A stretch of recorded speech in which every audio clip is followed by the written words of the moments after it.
So welcome all to the greatest session. Hopefully you find it very inspiring. So the topic for this session today is patient-centric approach to implementing AI in healthcare. My name is Laura Kemppainen. I'm the Digital Innovation Lead at Roche, Finland. I work with teams locally and internationally in digital health, digital patient engagements, and digital customer engagements. And I also have a role in data privacy and also doing a PhD around digital platform business models at the University of Oulu in Finland. And I'm very happy that you all are here today with me. And I'm very happy to talk to you about a topic that is very close to my heart, which is digital patient engagement and implementing AI in healthcare with an impact. So in my talk today, I'm going to bring you with me to a journey to the future of healthcare. And hopefully after this presentation, you will remember patient, public, private, and partnership.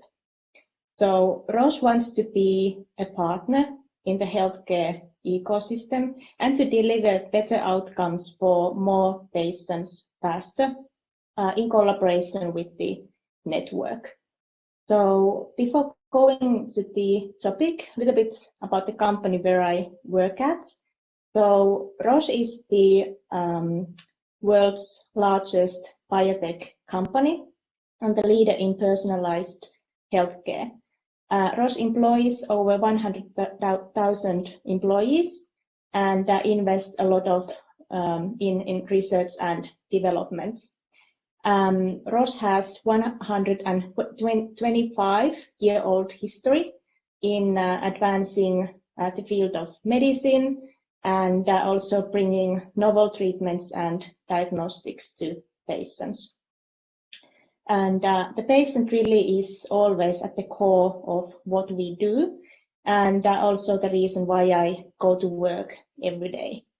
And I always say that Roche is like a 125-year-old startup working towards a purpose, doing now what the patients need next.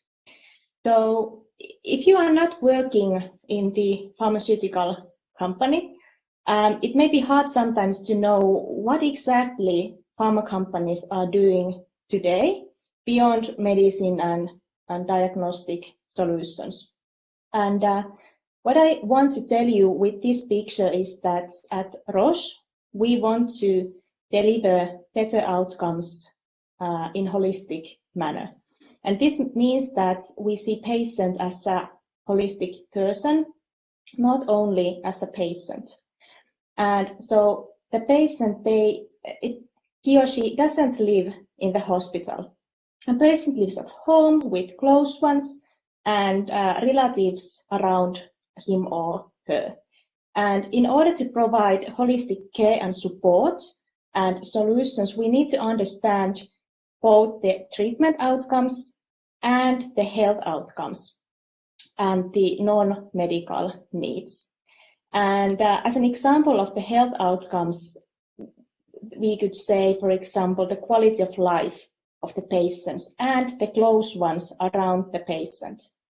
And in this picture, you can see the medical need circled, and all the rest in this map of needs represent the unmet non-medical needs of the patients. And to be exact, this is the map of needs of patients with multiple sclerosis in Finland, or some of them.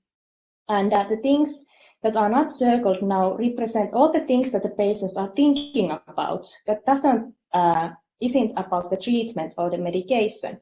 They think about how to tell multiple sclerosis to their close ones, how to cope with fatigue, how to stay at work, how to find more information and peer support. And we could categorize the needs to wellness and well-being, to work, to hobbies, family life, relationships, society. And there is also a huge need among patients for social and psychological support and fact-based, unbiased information in real time. So now technologies like AI, they have great potential when we take this holistic approach. And from data point of view, it's also very interesting to think what health outcomes we would be able to provide in a network if we analyze data with the 360-degree view of the person. And here I want to mention that, of course, pharmaceutical and healthcare industry, it's very regulated environment, and we really need to have transparency over what are the companies' role in meeting the unmet needs of the patients. And really the key is partnership in order to enable that and in order to meet the unmet needs. But before deep diving into the impact of implementing AI in healthcare, just a couple of words about the digital patient engagement that you can see here in the slides and where we are moving as an industry towards. So from digital to leveraging technology with impact. Today, we all know that we add the word digital everywhere. So everything is digital nowadays.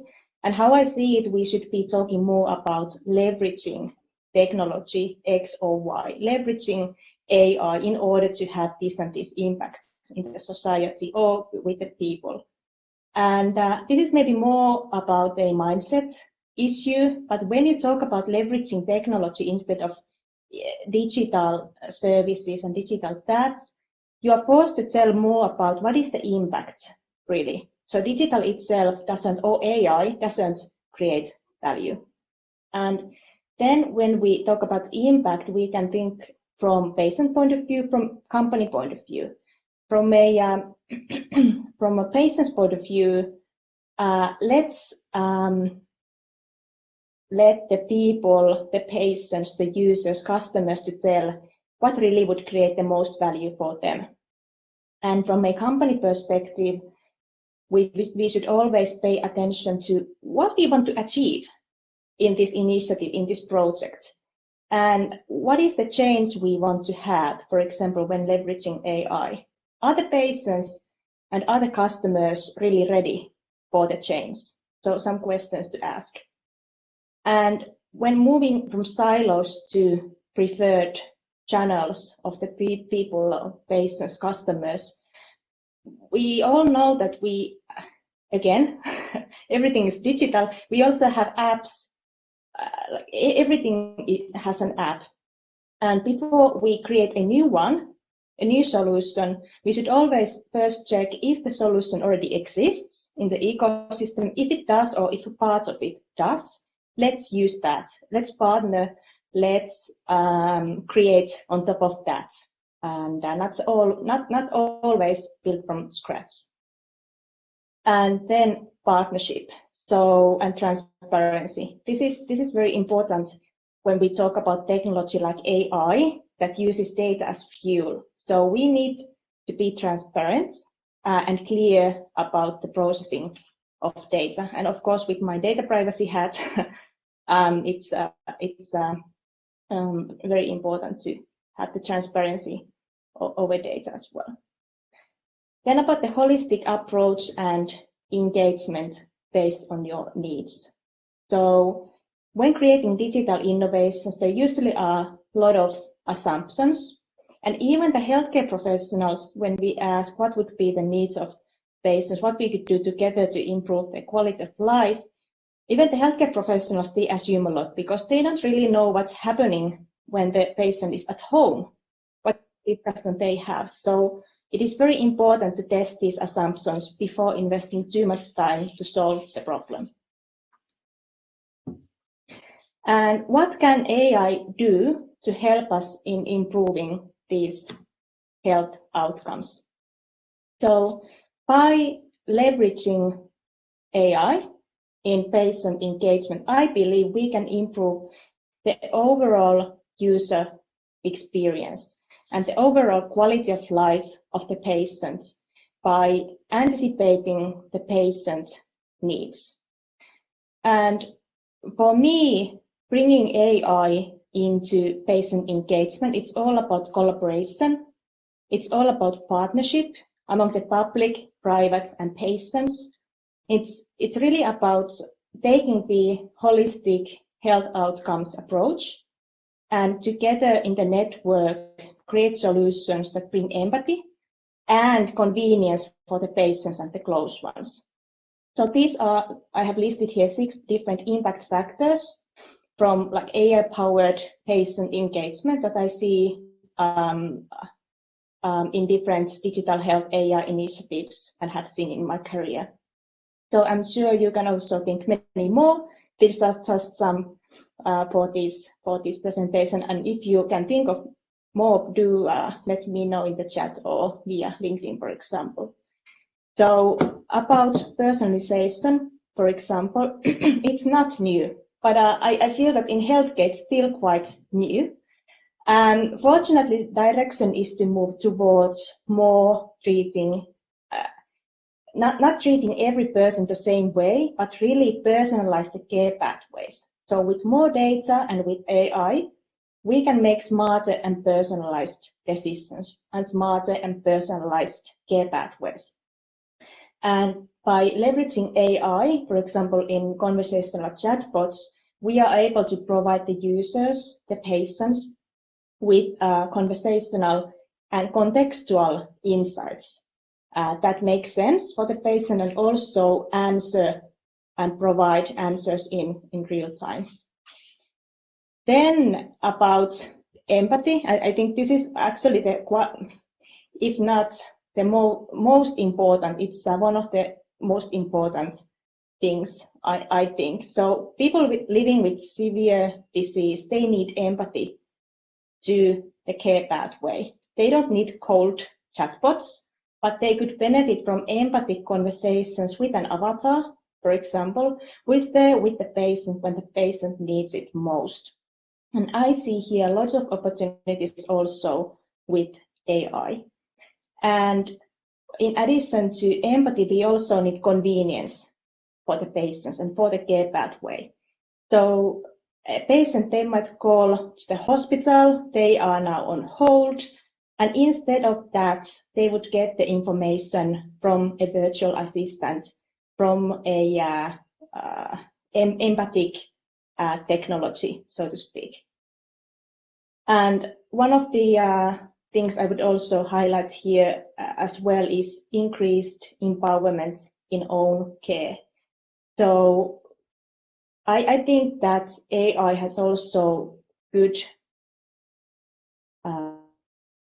in enabling the person to take more control and be empowered during the care pathway. So from a patient's perspective, sometimes it's very hard to understand what really is going to happen during my care pathway. The information is all scattered around the internet and all it's in paper formats. So here is an opportunity for AI to empower patients to be actively part of the care journey if they feel so. Not everybody wants to, but if they want to do that, they are empowered. I think I need to start wrap up the presentation if you also have some questions, but in this talk, I presented some of the opportunities that I can see. I hope that you found it inspiring and maybe learned something new. And I'm very excited to learn from you as well. So